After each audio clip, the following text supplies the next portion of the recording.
She was just a blind woman walking her usual path down the worn concrete sidewalk of a small town, the late afternoon sun casting long shadows across the cracked pavement.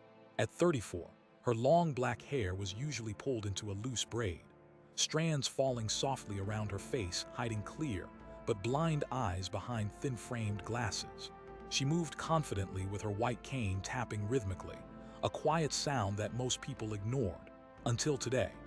Because today, three bikers, their leather jackets creaking as they revved their motorcycles, noticed her. Not for the reasons you might think. They saw a blind woman, alone on a street corner, and laughter bubbled up cruelly in their throats. One of them, a bulky man in his 40s with a scar slicing across his cheek, pointed at the cane and sneered. "What's that?" "A broomstick for witches. Why don't you just use that to sweep the street while you're at it?" His friends chuckled deeply, the harsh sound echoing under the orange streetlights flickering to life. She stopped, ears catching every mocking word but no fear in her stance. She shifted her weight slightly and the cane tapped again, slow, deliberate. What they didn't see was the white cane wasn't just white. It bore a small, almost unnoticed emblem near the handle, a gold Navy SEAL Trident.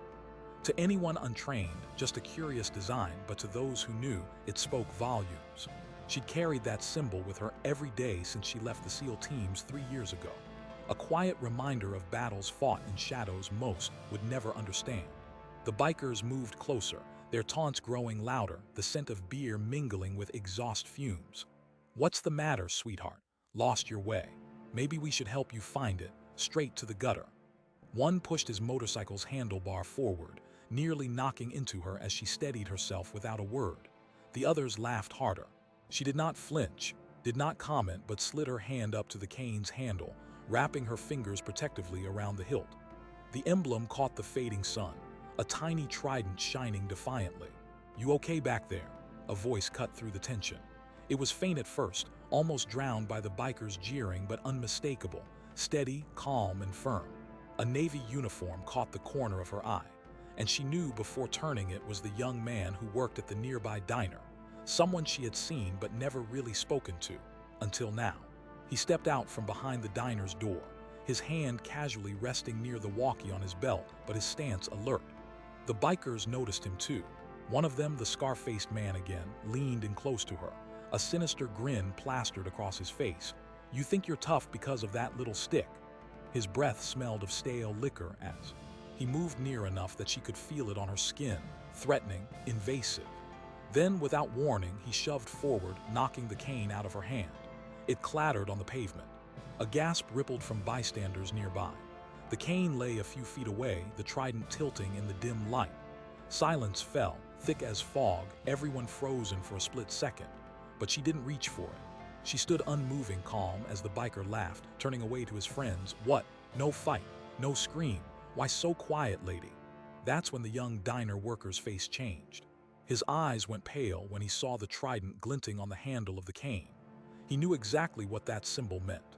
Behind the biker's tough exterior hid the trident of a master chief, a Navy SEAL insignia reserved for the absolute best, the enduring few who survived the most grueling selection and years of brutal missions. Suddenly there was movement. Another shadow appeared from the diner, a man in fatigues, mid-30s, the crease of rank visible on his collar. He didn't say a word, but his footsteps were steady, approaching fast. The bikers shifted uncomfortably. The scar-faced one growled under his breath, "Looks like we've got company." More people started to gather, their murmurs swelling as word spread someone important had arrived. The blind woman finally bent down, picked up her cane, her grip firm now as if drawing strength from it. "You mocked a ghost," she said softly, the voice steady but filled with quiet fury. The biker who pushed her tensed, unsure now if he was seeing a frail woman or something else, something dangerous they'd never wanted to provoke. The man in fatigue spoke for the first time, a low, authoritative tone that made even the loudest biker pause. "You will apologize to Master Chief Mitchell. Right now." The young diner worker stepped aside, revealing 2 more men in Navy uniforms behind him. 8 Navy SEALs in total, silent but screaming with purpose. The biker gang's swagger faltered, their bravado diminishing with every arriving soldier, but none of them expected the next moment. The woman, the blind woman, standing tall among them, suddenly became the center of a revelation that would change this entire town's perspective forever. Because she was not just some old war story. She was Master Chief Sarah Raven Mitchell, the SEAL Team 6 operator who had disappeared from public view 5 years ago after a mission that saved 23 soldiers' lives but left her blinded by a blast so severe most thought she wouldn't survive. She was the ghost they joked about, the hero they dared not believe was real. Today, the street corner was the stage for a quiet reckoning. Her white cane, bearing that Navy SEAL Trident, had just summoned justice. Now, with every eye on her and the silent but solid wall of SEALs standing behind her, one question hung in the air. How would the bikers answer the price of mocking a legend hidden in plain sight? The tension hung thick as the bikers tried to recompose, the scar-faced man's grin slipping into a tight line when he noticed the sudden shift in the atmosphere. The 8 Navy SEALs surrounding her did not speak, but their presence was a silent thunderstorm ready to break.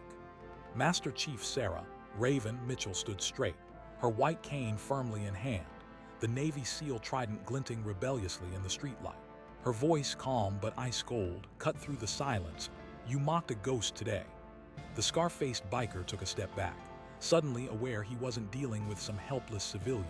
His friends jittered uneasily, unpredictability flickering behind their eyes. They had no idea who this woman truly was. The diner worker who had alerted the others stood beside Sarah, his uniform crisp, face pale but resolute. "You're going to apologize to Master Chief Mitchell," the man in fatigues commanded, his tone low but unwavering, a command that brooked no argument. One of the bikers scoffed, "Or what? You gonna cuff us?" But their bravado was hollow. They saw the glint of hard discipline in the eyes of the SEALs, the way their hands brushed near their weapons but remained calm, controlled.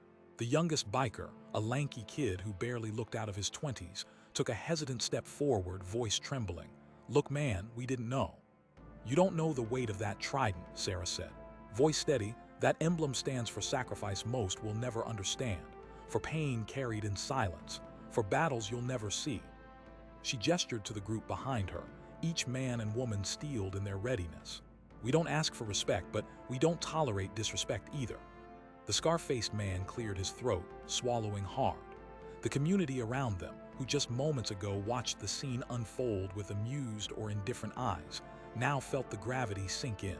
Whispers rippled through the crowd. "That's Master Chief Mitchell. I heard about Raven. She saved lives in Afghanistan." One elderly woman in the crowd murmured, 23 soldiers." The SEAL in fatigues nodded subtly when Sarah mentioned Afghanistan. 5 years ago in Helmand Province," Sarah began, voice steady but storytelling. "We were caught in a minefield ambush. I led my team through enemy fire, extracted the wounded, and jumped on a grenade to shield 2 of our men. That blast left me blind, but it saved lives, 23 to be exact." The bikers looked away. The scar across the face of the leader paled beneath the weight of that sacrifice. "You don't mock what you don't understand," she said softly.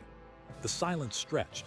Then the scar-faced man swallowed, stepped forward, and, to the surprise of everyone, dropped down onto one knee.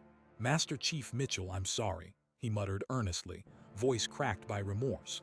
The other bikers followed in awkward, hesitant apologies, less humbling but no less real. The youngest biker wiped his eyes and whispered, "We didn't mean to disrespect." Sarah nodded, accepting the apology, the anger in her eyes cooling into something like relief.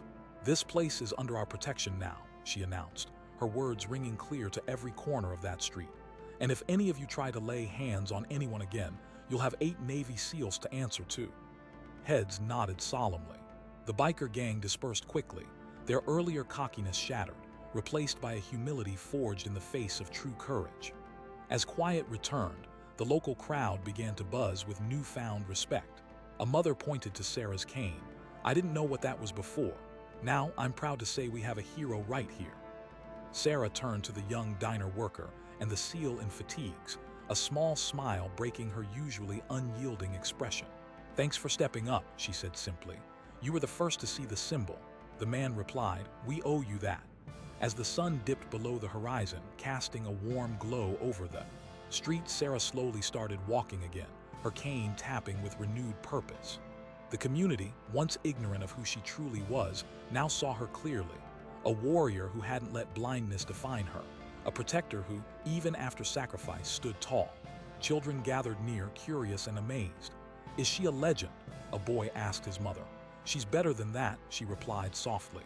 "She's real." For Sarah, words of gratitude didn't mean as much as the quiet nods, the respectful salutes from the CLS, and the restored dignity on the faces of those who once jeered. This moment wasn't just about vindication. It was about reclaiming respect for every veteran who fights silently, often unseen, carrying burdens invisible to the world. As she disappeared down the street, the trident shining softly on her cane, the town's atmosphere had transformed. No longer was she a vulnerable woman cornered by mockery. She was Master Chief Sarah Raven Mitchell, blind but unbreakable, a living testament to sacrifice, resilience, and unwavering honor.